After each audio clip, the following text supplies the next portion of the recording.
التواب الرحيم رب اشرح لي صدري ويسر لي امري واحلل عقدة من لساني يفقهوا قولي سبحانك لا علم لنا الا ما علمتنا انك انت العليم الحكيم ربنا يسر ولا تعسر وتمم بالخير رب زدني علما صدر اجلاس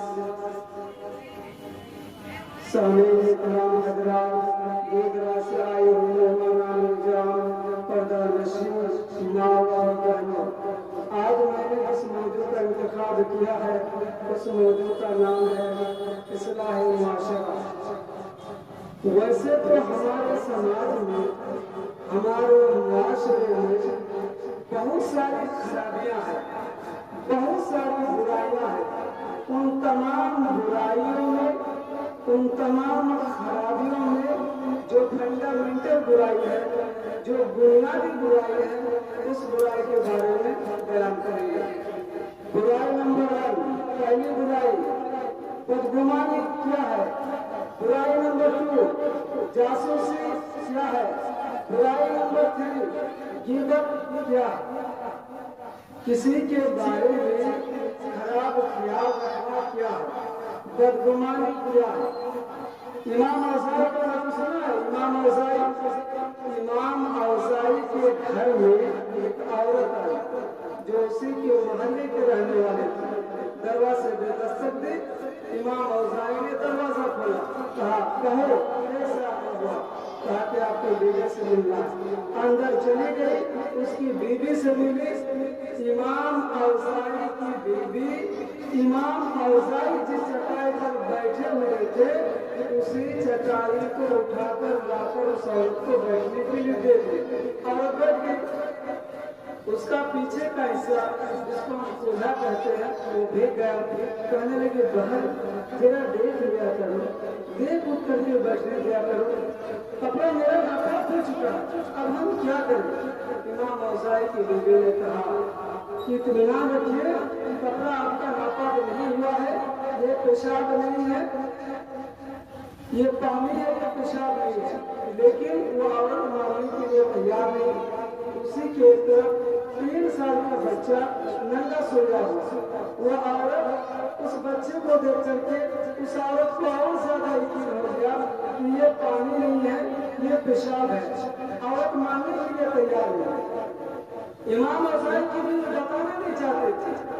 جیسا کہ آپ نے دیکھا ہوگا بہت سارے لوگوں کا اپنا اپنا پرسنل میٹر ہوتا ہے، اپنا اپنا پرائیویٹ میٹر ہوتا ہے۔ اس پرسنل میٹر کو وہ کسی کے سامنے بیان نہیں کرنا چاہتے کہ بھائی یہ ہمارا اپنا پرسنل میٹر ہے، ہم کیوں کسی کے سامنے بیان کریں، ہم کیوں کسی کے سامنے بیان کریں، یہ ہمارا رب کا معاملہ ہے۔ ٹھیک اسی طرح سے امام اوزاعی کی بیوی اپنے اس پرسنل میٹر کو وہ کسی کے سامنے بیان نہیں کرنا چاہتی تھی، لیکن وہ عورت ماننے کے لیے تیار نہیں۔ وہ ضد پہ آئی ہوئی تھی اور وہ کہہ رہی تھی کہ یہ پیشاب ہے، پانی نہیں۔ آخر کار امام اوزاعی کی بیوی نے اس عورت کے ضد کے سامنے جھکنا پڑا اور یہ کہنا پڑا کہ یہ پیشاب ہے یا پانی ہے۔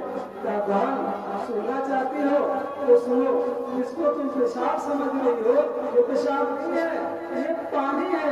ہمارے شوہر روزانہ فجر کی نماز پڑھنے جاتے ہیں، فجر کی نماز پڑھنے کے بعد آ کر اسی چٹائی کے اوپر بیٹھ کر کے قرآن کی تلاوت کرتے ہیں، توبہ استغفار کرتے ہیں، معافی مانگتے ہیں، اپنے گناہ کی بخشش طلب کرتے ہیں۔ اللہ کے ڈر کی وجہ سے، عذاب الہی کے خوف کی وجہ سے وہ اتنا روتے ہیں، اتنا روتے ہیں، اتنا روتے ہیں کہ اس کی آنکھوں سے آنسو نکل کر کے کسی چٹائی کے اوپر گرتے ہیں، جس کی وجہ سے چٹائی بھیگ جاتی ہے۔ یہی وہ آنسو ہے، یہی وہ پانی ہے، پیشاب نہیں ہے۔ تو آپ نے دیکھا کہ بدگمانی کیا ہے، کسی کے بارے میں خراب خیال رکھنا کیا ہے۔ آپ نے دیکھا دماغ کی سوچ کچھ اور جاتی ہے، جب حقیقت تلاش کرنے جاؤ تو کچھ اور نکلتی ہے۔ مائنڈ کی تھاٹ کچھ اور کہتی ہے، جب حقیقت تلاش کرنے جاؤ تو کچھ اور نکلتی ہے۔ آپ نے دیکھا ہوگا بہت سارے لوگوں کو کسی کے بارے میں حقیقت کو جانے بغیر الٹی سیدھی باتیں कर देते हैं, और जब उसी आदमी को हकीकत का पता चलता है तो आदमी पछताते हैं, अफसोस करते, सोरी करते हैं कि काश ये बातें ना कही होती, काश इस तरह के जुमले ना कहे होते, कितना अच्छा होता। और एक मिसाल दे रहे हैं, इसको बहुत ध्यान से सुनना। हम इस मजलिस में किसी का नाम नहीं लेना चाहते। अगर हम किसी का नाम लेंगे तो वो कहेंगे कि भाई इतनी बड़ी मजलिस में हमारा ही नाम मिला लेने के लिए, इसलिए हम किसी का नाम नहीं लेना चाहते। अगर इस मजलिस में किसी का नाम अब्दुल्ला या अब्दुल रहमान है तो नाराज ना हो, ये मिसाल हम आपको समझाने के लिए दे रहे हैं। एक का नाम अब्दुल्ला है और दूसरे का नाम अब्दुल रहमान है। अब्दुल्ला और अब्दुल रहमान दोनों में नफरत है, दुश्मनी है। अब्दुल्ला अपने घर के छत पर बैठा हुआ है, अब्दुल रहमान नमाज पढ़ने के लिए मस्जिद जा रहा है। अब्दुल रहमान की नजर अब्दुल्ला के ऊपर पड़ी, अब्दुल्ला की नजर अब्दुल रहमान के ऊपर पड़ी। जैसे अब्दुल्ला की नजर अब्दुल रहमान के ऊपर पड़ी तो अब्दुल्ला क्या कहते हैं, देखो ये देखो 100 चूहा खाट के बिल्ली हज को चलो। अब्दुल रहमान अपने दोनों होठों को इस तरह हिलाते हुए कहाँ जा रहा था, मस्जिद जा रहा था नमाज पढ़ने के लिए। जैसे अब्दुल्ला ने अब्दुल रहमान को देखा और कहने लगे, ये देख कितना बेकार इंसान है, कितना गिरा हुआ इंसान है, मस्जिद जा रहा हूँ नमाज पढ़ने के लिए, तब भी हमें गाली देते हुए जा रहा है। हालांकि वो गाली देते हुए नहीं जा रहा था, क्या कहते हुए जा रहा था, सुबहानल्लाह अल्हम्दुलिल्लाह अल्लाहु अकबर, ये कहते हुए जा रहा है। कुरान क्या कहता है इसके बारे में? दलील सूरह गुजरात सूरह नंबर 49 आयत नंबर 12, सूरह गुजरात सूरह नंबर 50 आयत नंबर 12, या अय्युहल्लज़ीना आमनू इज्तनिबू कसीरम मिनज़-ज़न्नि इन्ना बअद-ज़न्नि इस्मुन। अगर अल्लाह ताला चाहता तो या अय्युहल्लज़ीना आमनू की जगह पर या अय्युहन्नास भी कह सकता, लेकिन अल्लाह ने या अय्युहन्नास नहीं कहा।